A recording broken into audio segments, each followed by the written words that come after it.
My cousin's fiancée didn't know, when she leaned toward her mother and whispered loud enough for me to hear, was that I was the one who'd written the check that kept their family's restaurant from closing 6 months ago. She didn't know that. Nobody at the rehearsal dinner knew that. And I had every intention of keeping it that way, until she made that impossible. Let me back up. My cousin Theo and I grew up about 15 miles apart, but we might as well have lived in different countries. His dad, my Uncle Ray, my mom's older brother, had done well for himself. Not tech money well, but comfortable in a visible way well. Nice house in a nice suburb, the kind of neighborhood where the lawns have edging and the cars are always clean.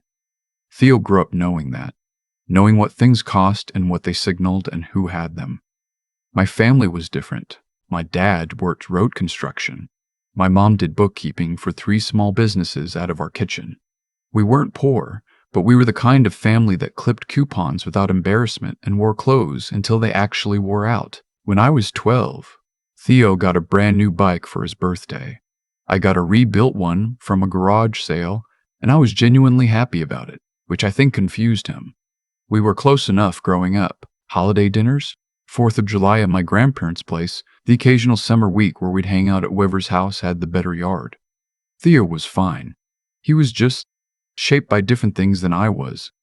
When I was 19, I started working for a logistics company doing data entry. It wasn't glamorous, but I was good with numbers, I was fast, and I paid attention to things other people didn't. Within 2 years, I'd moved into operations. Within 5, I was managing regional distribution contracts. I didn't talk about it much. It wasn't modesty exactly. It was more that my work felt like mine. Something private, and I didn't need it reflected back at me through other people's reactions to feel like it was real. I also, somewhere in year 4, started putting money into a friend's logistics software startup. Small amount at first, then more, then significantly more when it became clear the thing was actually going to work. I'm not going to give you a number, but I will say that when the company was acquired 3 years later, I was in a position I had not fully anticipated. I bought a house. I paid off my parents' mortgage.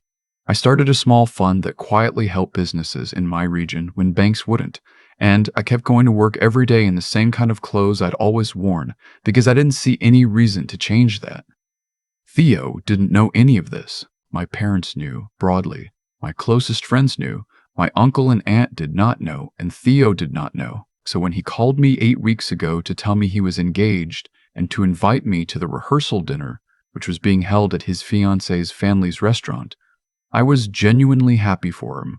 I said I'd be there. I meant it. I should tell you about the restaurant.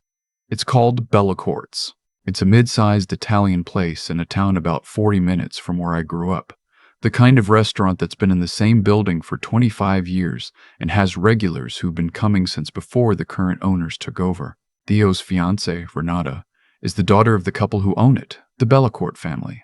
I knew the restaurant because 6 months before the rehearsal dinner, a mutual contact in the small business lending space had flagged it to my fund. They were behind on their lease. Their main kitchen equipment had failed and needed replacement, and the bank had declined to extend their line of credit.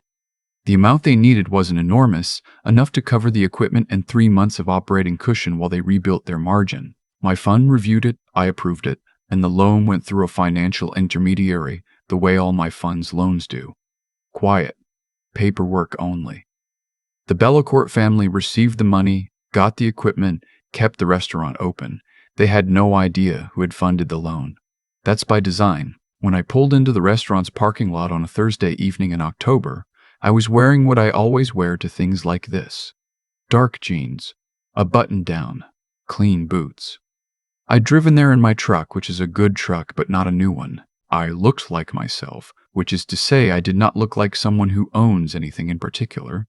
Theo met me at the door and we hugged the way cousins hug when they're genuinely fond of each other but don't talk every week. He looked happy. He looked like the kind of happy that comes from actually finding someone, not from performing finding someone.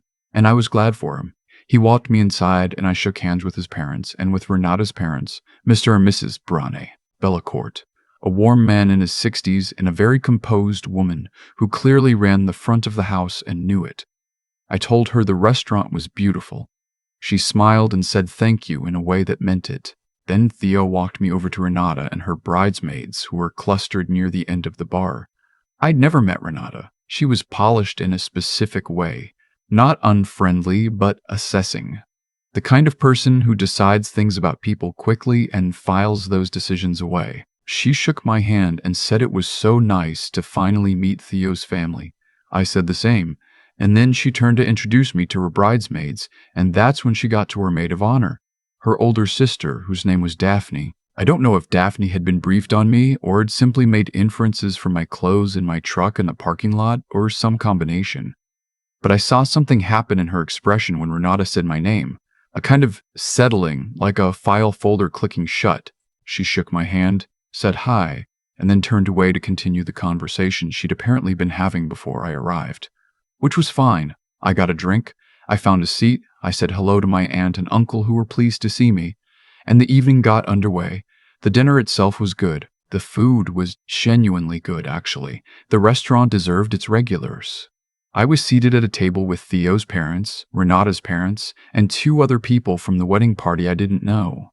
The conversation was easy. Mr. Polnum, Bellecourt, asked me what I did for work, and I told him I worked in logistics and had some investments. He nodded. His wife asked which part of the state I was in.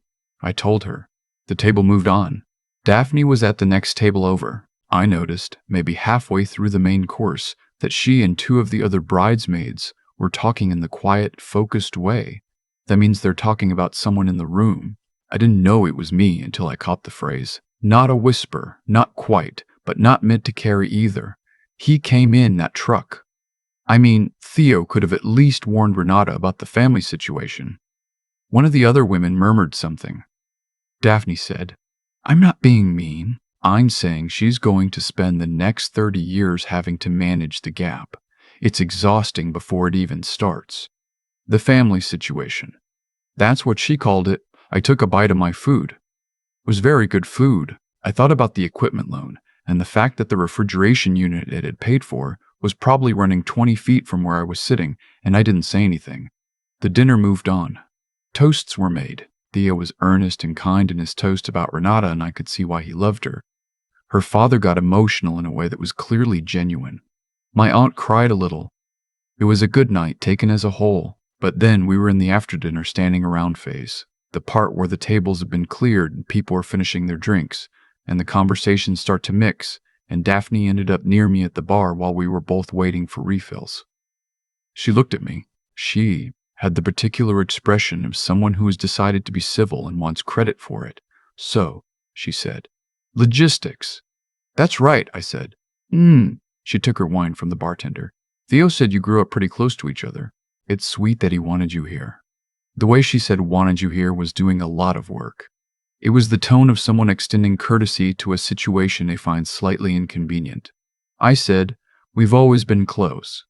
She nodded, looking out at the room. "I just hope," and then she paused, as if deciding whether to finish, and then finished anyway.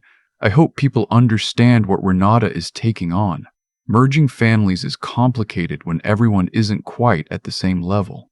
She said it pleasantly. That was the thing. She said it the way you say something when you've convinced yourself it's just a factual observation. I looked at her for a moment. Then I said, "What level do you think I'm at?" She blinked. She hadn't expected the question back. "I just mean," she started. "No, genuinely," I said. "I'm curious what information you're working with." She shifted slightly. "I'm not trying to be offensive. I'm just being realistic. Theo's great. Your family clearly means a lot to him. I just think Renata's going to have to be the one who bridges the gap," I said. "Yes." Because of the family situation, she went very still for a second. She'd heard me hear her earlier. She hadn't expected that either. I didn't mean. "It's fine," I said. I picked up my drink. "I hope Renata's happy. I mean that." And I walked away. I want to be clear about something. I was not planning to do what I did next. I'm not someone who keeps secrets in order to use them. The loan was quiet because that's how I do things, not because I was saving it. I left that conversation at the bar planning to finish my drink, hug my cousin, and drive home. Then Renata's mother found me. She came to where I was standing by the window, and she had the look of someone who had decided to say something and was working up to the way to say it. I braced myself slightly. I want to apologize, she said, if our family has made you feel any particular way tonight. I noticed something at the bar and… She stopped. Daphne's protective. She doesn't always. Another stop. I'm sorry. I looked at her.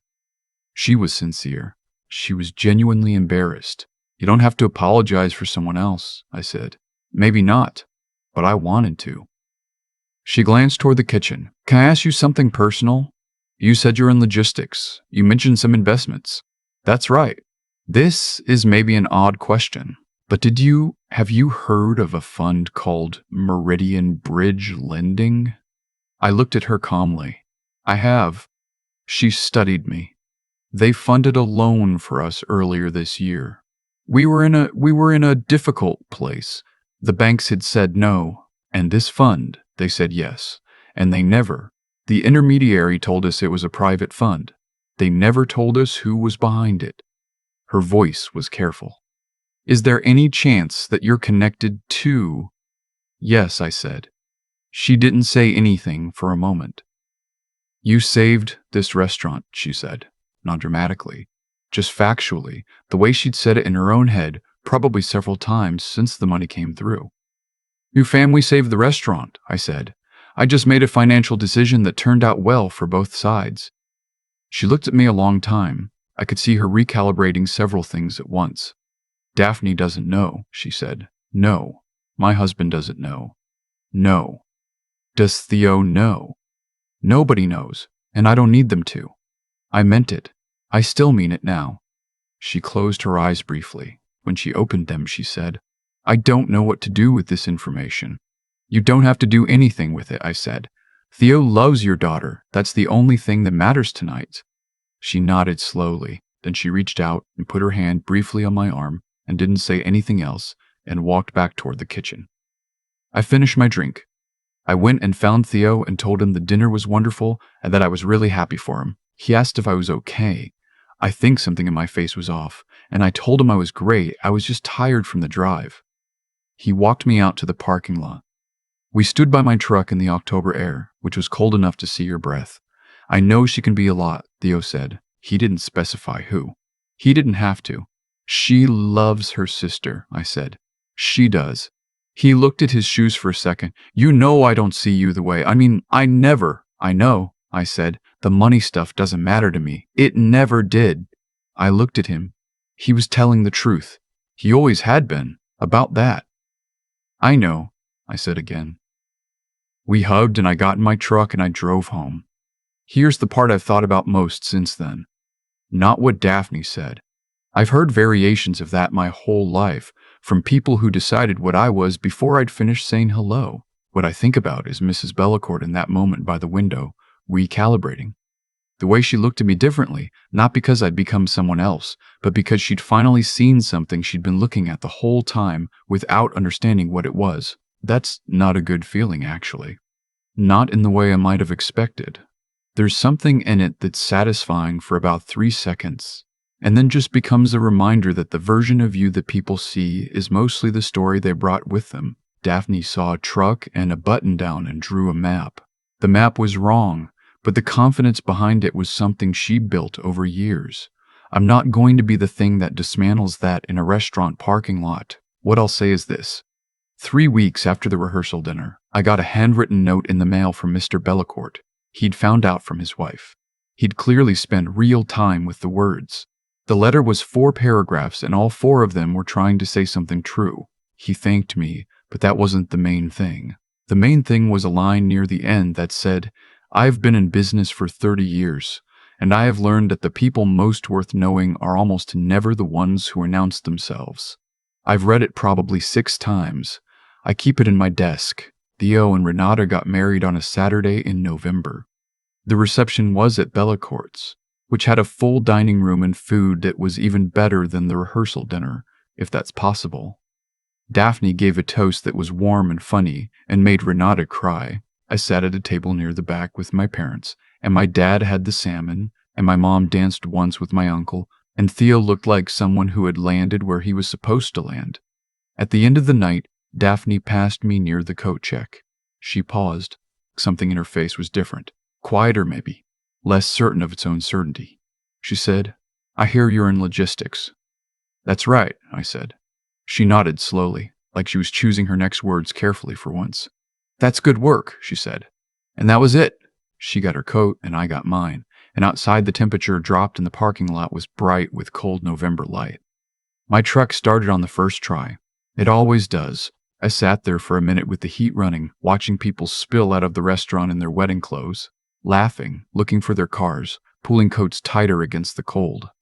My cousin was somewhere in that building, newly married, happy in a way that I genuinely hoped would last. The restaurant was full. The lights were on. Somewhere inside, the refrigeration unit that had cost me less than I spend in a month on operating expenses was keeping the food at the right temperature, the way it had been doing quietly for 6 months, without anyone needing to know whose check had made it possible.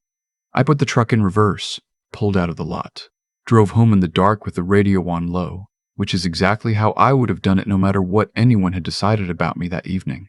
Some things don't change depending on who's watching. That's the whole point.